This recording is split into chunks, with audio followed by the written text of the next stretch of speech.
আসসালামু আলাইকুম রহমতুল্লাহ বারাকাতু। সকলকে জুম্মা মোবারক। আজকে একটি গল্প বলবো, অথবা গল্প এটা এটা মূলত হযরত ফাতেমা রাদিয়াল্লাহু তাআলা আনহুর মৃত্যু সময়কার একটি ঘটনা। একদা হযরত আলী রাদিয়াল্লাহু তাআলা আনহু ফজরের নামাজ পড়তে গেলেন। ফজরের নামাজ পড়ে এসে দেখলেন হযরত ফাতেমা রাদিয়াল্লাহু তাআলা আনহু কান্না করতেছেন। হযরত আলী রাদিয়াল্লাহু তাআলা আনহু জিজ্ঞেস করলেন, কেন কান্না করতেছেন? ফাতেমা রাদিয়াল্লাহু তাআলা কোনো জবাব দিলেন না। এভাবে কয়েকবার জিজ্ঞেস করার পর ফাতেমা রাদিয়াল্লাহু তাআলা জবাব দিলেন। উনি বললেন, আমি স্বপ্নে দেখলাম আমার পিতা হযরত মুহাম্মদ সাল্লাল্লাহু আলাইহি ওয়াসাল্লাম আমার ঘরে এসেছেন এবং কিছু একটা তালাশ করতেছেন এবং বেরিয়ে যেতে লাগলেন। তখন আমি আমার পিতা হযরত মুহাম্মদ সাল্লাল্লাহু আলাইহি ওয়াসাল্লামকে জিজ্ঞেস করলাম, হ্যাঁ আমার পিতা, আপনি কি তালাশ করতেছেন? আমার পিতা হযরত মুহাম্মদ সাল্লাল্লাহু আলাইহি ওয়াসাল্লাম আমাকে উত্তর দিলেন, ফাতেমা, আমি তোমাকেই তালাশ করতেছি। আজকে তুমি রোজা রাখবে, আমি তোমাকে নিয়ে যেতে এসেছি। আজকে তুমি রোজা রাখবে, আজকে তুমি সেহরি করবে আলীর দস্তরখানায় এবং ইফতার করবে আমার দস্তরখানায়।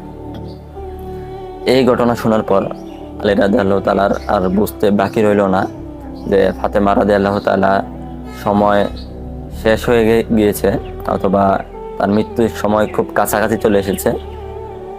তখন ফাতেমা রাদিয়াল্লাহু তাআলা আনহু এবং আলী রাদিয়াল্লাহু তাআলা আনহু উভয়ই কান্না করতেছেন। তো কিছুক্ষণ পরে ফাতেমা রাদিয়াল্লাহু তাআলা এবং আলী রাদিয়াল্লাহু তাআলার কান্না দেখে হাসান এবং হুসাইন রাদিয়াল্লাহু তাআলা আনহু আসলেন এবং জিজ্ঞেস করলেন, আপনারা কেন কান্না করতেছেন? তো ফাতেমা রাদিয়াল্লাহু তাআলার একটা অভ্যাস ছিল, যখনই হাসান এবং হুসাইন রাদিয়াল্লাহু তাআলা আনহু কোনো দুষ্টামি করতেন অথবা একটু বিরক্ত করতেন ফাতেমা রাদিয়াল্লাহু তাআলা আনহুকে, তখন উনি হযরত মুহাম্মদ সাল্লাল্লাহু আলাইহি সাল্লামের কবরের কাছে পাঠিয়ে দিতেন। তখন ফাতেমা রাদিয়াল্লাহু তাআলা আনহু বললেন, তো যাও, তোমরা তোমার নানার কবরের কাছে চলে যাও। তখন হাসান এবং হুসাইন রাদিয়াল্লাহু তাআলা আনহু হযরত মুহাম্মদ সাল্লাল্লাহু আলাইহি সাল্লামের কবরের কাছে চলে গেলেন এবং বসে রইলেন। তখন কবর থেকে একটা আওয়াজ আসলো, হে আমার নাতি, তোমরা এখানে কি করতেছ? তোমরা তো আমাকে প্রতিদিন দেখতে পারবে, আমার কাছে কবরের কাছে প্রতিদিন আসতে পারবে, তোমার মাকে আজকের পর থেকে আর দেখতে পারবে না। একথা শোনার পর হাসান এবং হুসাইন রাদিয়াল্লাহু তাআলারও বোঝা হয়ে গেল যে ফাতেমা রাদিয়াল্লাহু তাআলা আনহুর সময় শেষ অথবা মৃত্যুর সময় চলে এসেছে। তখন ফাতেমা রাদিয়াল্লাহু তাআলার কাছে চলে গেলেন হাসান এবং হুসাইন। ফাতেমা রাদিয়াল্লাহু তাআলা জিজ্ঞেস করলেন, তোমরা কেন চলে এসেছো? তখন হাসান এবং হুসাইন রাদিয়াল্লাহু তাআলা বলল, নানাজান আমাদেরকে বলে দিয়েছে যে আজকের পর থেকে আমরা তোমাকে দেখতে পারবো না, তোমার চেহারার দিকে আমাদেরকে তাকিয়ে থাকতে বলেছে। তো ধীরে ধীরে ফাতেমা রাদিয়াল্লাহু তাআলা অবস্থার অবনতি হতে লাগলো, অর্থাৎ উনি কিন্তু আগে থেকে অসুস্থ ছিল। তো ওনার জ্বর ধীরে ধীরে আরো বাড়তে লাগলো। উনি আস্তে আস্তে আরো অবস্থার অবনতি হইতেছে। তখন ওনার মৃত্যুর আগ মুহূর্তে ফাতেমা রাদিয়াল্লাহু তাআলা আলী রাদিয়াল্লাহু তাআলা আনার কাছে কিছু কথা বললেন, বিশেষ করে 3টি কথা বললেন। তার মধ্যে একটি ছিল, হে আমার স্বামী, আমি তোমার ঘরে আসার পর থেকে আমি তোমার সকল অধিকার আদায় করতে পারি নাই, তোমার সেবা সঠিকভাবে করতে পারিনি। তুমি আমাকে মাফ করে দাও, তোমার অনেক ভুল হয়েছে, তোমার সংসার আসার পর থেকে আমার অনেক ভুল ছিল, তুমি আমাকে ক্ষমা করো, না হয় আমার কারণে আমার বাবা মুখ দেখাতে পারবেন না।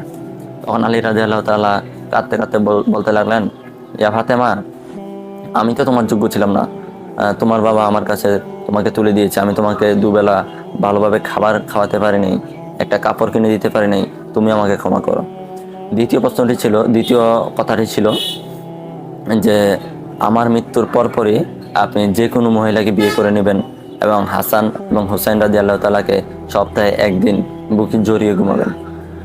এবং হাসান রাদিয়াল্লাহু তাআলা এবং হুসাইন রাদিয়াল্লাহু তাআলা যখন প্রাপ্তবয়স্ক হবে তখন আল্লাহর কাজে তাদেরকে দান করে দিবেন, এরকম একটা কথা বলেছিল।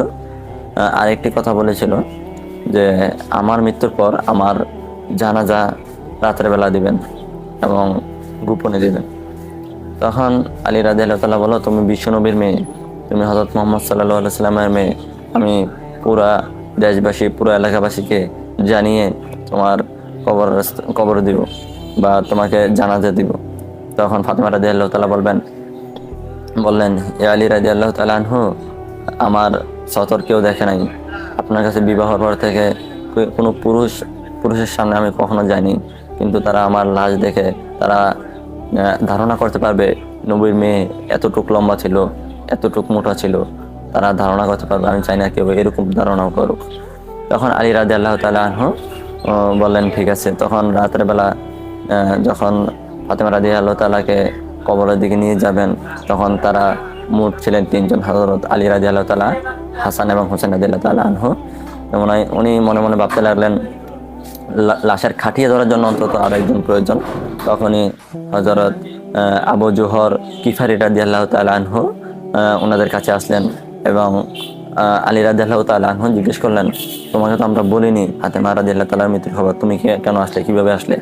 তখন হযরত আবু জুহর কিফারি রাদিয়াল্লাহু তাআলা আনহু বললেন, হযরত মুহাম্মদ সাল্লাল্লাহু আলাইহি সাল্লাম আমার স্বপ্নে এসেছে এবং তিনি আমাকে আদেশ করেছেন হযরত ফাতেমা রাদিয়াল্লাহু তাআলার খাটিয়া বহন করার জন্য।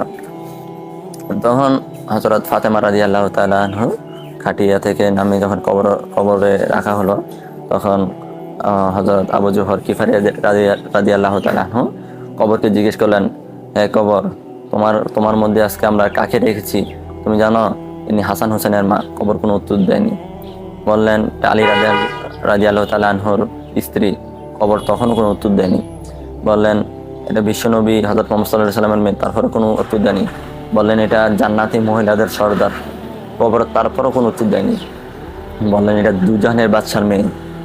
তখন আল্লাহ কবরের জবান খুলে দিলেন এবং কবর থেকে একটি আওয়াজ আসলো যে আমি হাসান হোসেনের মাকে চিনি না, আমি বিশ্বনবীর মেয়েকে চিনি না, আমি আলী রাদিয়াল্লাহু তাআলা আনহুর স্ত্রীকে চিনি না, আমি জান্নাতি মহিলাদের সর্দারকে চিনি না, আমি চিনি ঈমান এবং আমল।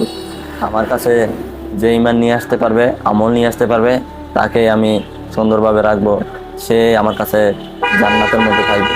আর যার মধ্যে ঈমান এবং আমল থাকবে না, সে আমার মধ্যে জান্নাতের মধ্যে থাকতে পারবে না, সে আমার মধ্যে জাহান্নামের মধ্যে থাকবে। তো আসলে এতটুকুই ঘটনাটা ছিল। আসলে এই ঘটনা থেকে শিক্ষার একটা বিষয় আছে। অবশ্যই আমি যে ভিডিওগুলো করি অবশ্যই এগুলা থেকে কিছু না কিছু শিক্ষার বিষয় আছে। বর্তমানে আমরা অনেকে মনে করতে পারি আমি পিসাবের মুরিদ হলে অথবা আমি অমুক পীরের অমুক হুজুরের মুরিদ হইতে পারলে হয়তো আমার জান্নাতটা সহজ হয়ে যাবে, কিন্তু এটা কখনোই না। বিশ্বনবী হযরত মুহাম্মদ সাল্লাল্লাহু আলাইহি সাল্লামের মেয়ে হযরত ফাতেমা রাদিয়াল্লাহু তাআলা আনহার ব্যাপারে কবর থেকে এরকম জবাব আসছিল। আমার আর আপনার ব্যাপারে কেমন জবাব আসতে পারে আপনি এটা বিবেচনা করবেন। আসসালামু আলাইকুম ওয়া রাহমাতুল্লাহি ওয়া বারাকাতুহু।